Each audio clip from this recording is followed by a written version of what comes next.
Hello everyone and welcome back. I'm Lisa Grail. First of all, thank you to everyone who answered the recent poll in community. I noticed something interesting. Big part of you are practicing Kundalini yoga and not interested in other topics so much, and also some topics that go beyond the reasonable mind, like immortality, sleep deprivation, life without food, miracles, are also popular. The least popular option was spiritual awakening. I get it. Maybe that's because the most popular answer ended up being interested in everything.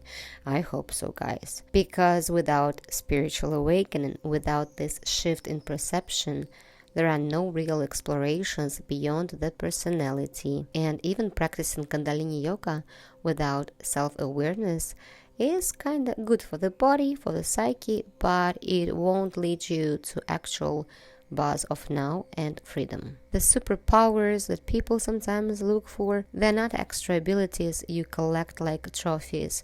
They're simply what's revealed when the filters of perception fall away, and these abilities uncover with time, gradually, sometimes more spontaneously, at some concrete moment, and very different in different people. But in general, spiritual awakening is just the discovery that the identity you believed in, the me, with the story, was only a layer of programming and perception. So today, let's have a kind of classical satsang. A satsang is not just a lecture, it's a meeting with the truth, who you are. This is an attempt to describe the state of being after awakening, the recognition of the self. I invite you to listen with your whole body, not just your head. Feel into the words. Everything I share is happening in you. The sound of my voice is happening inside you. It arises in you, and it dissolves in you as well. In you as a space. So let me start with this question. Why don't we experience life directly? Because between reality and pure awareness stands an image, the personality. Imagine wearing colored glasses without knowing it. Everything you see is tinted. But you believe that this is reality, and exactly the same the self-image does. It filters every experience. For example, let's say you walk into a room full of people. If you carry the story, I'm shy, people don't like me, then even if someone smiles at you, you might interpret it as a pity. The personality has distorted pure perception. When life is lived entirely through this filter, suffering never ends. Awakening is nothing mystical, it's simply a seeing without the colored glass. It's the fact of recognition that things arise and disappear in awareness without needing to label them good or bad. And this all leads to another question. Why do we suffer? Why do we feel depression or confusion about what we want? Why we don't have energy? Why we are lost? The energy of love and creativity, what I call divine energy, flows naturally. But when it hits the filter of the mind, conflict begins. Think back to childhood. Maybe you loved singing or dancing. You expressed yourself freely. But then at school someone said, you are off key, or that's not the right way to do it. You got grades, evaluations. You were compared with another students many times. Slowly you learned to block spontaneous flow and replace it with thoughts, judgments, self-judgments. Is this correct? Am I good enough? This is why so many adults feel stuck or uninspired. The natural river of life collides with the walls of should and should not, and with classic what people think.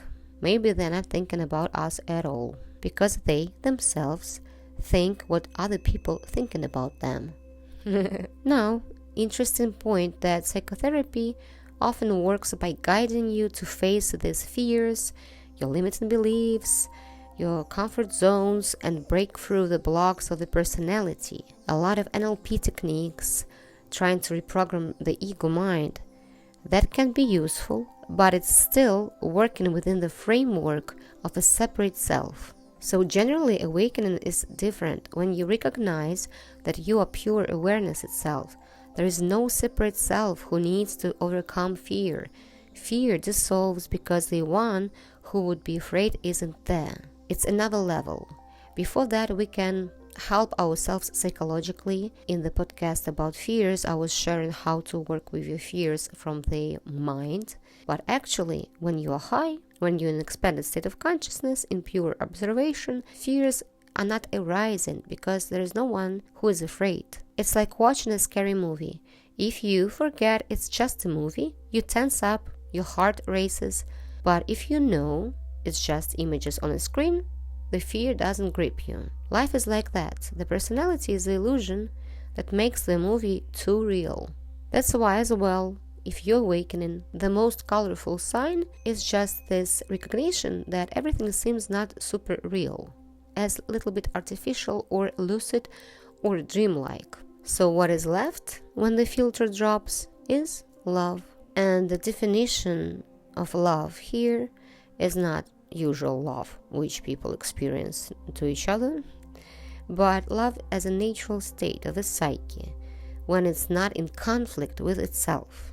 As soon as there is judgment, comparison, or self-criticism, suffering appears, and there is no love.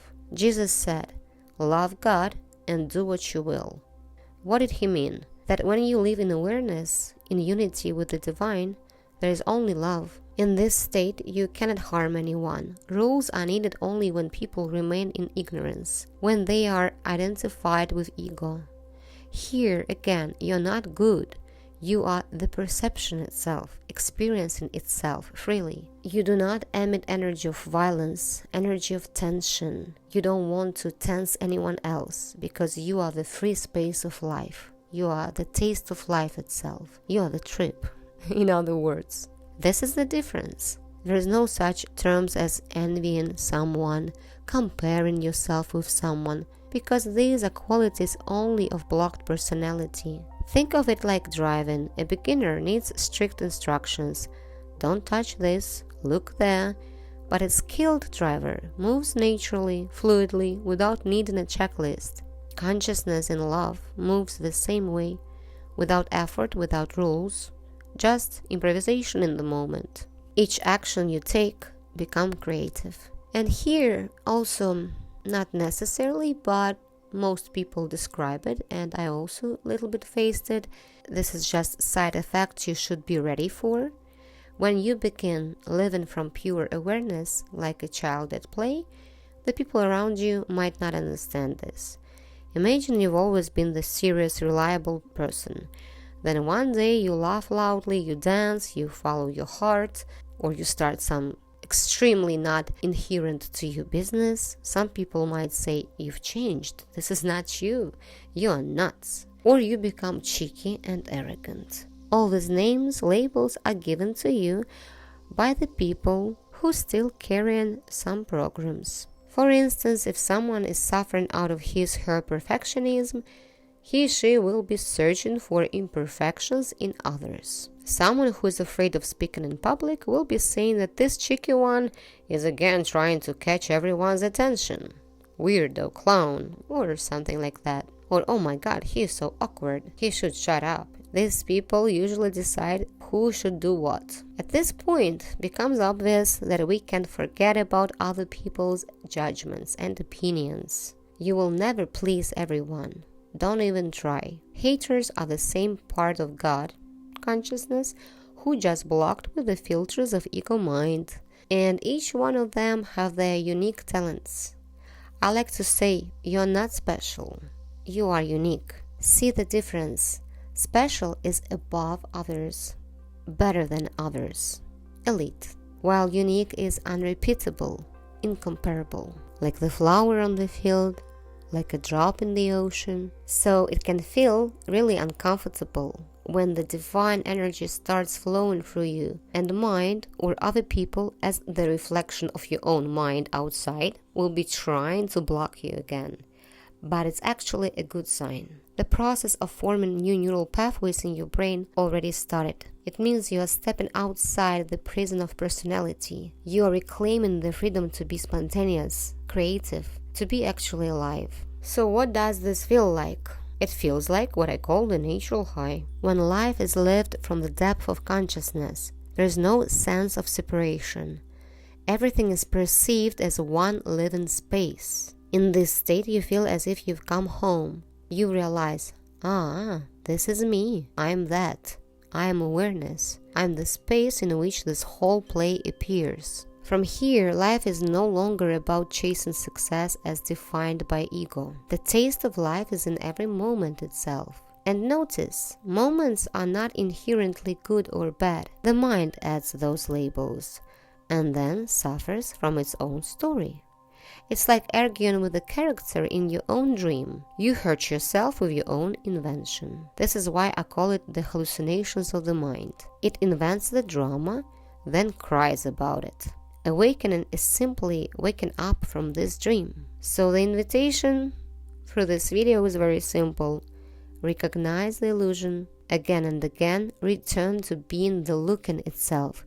Be the attention that sees, not the personality that judges. Drop the habit of experiencing the world through the image of me, how I look like, who am I, what qualities I carry. Instead, be perception itself, be awareness itself. And if you want to go deeper, remember, I've shared many more satsangs on my Telegram education and detailed explanations about how to self-realize and why sleep deprivation boosts this state. Apply for writing me on Telegram or email, links pinned in comment. Thank you so much for listening today. Stay true and kind, the rest things never mind. See you next time.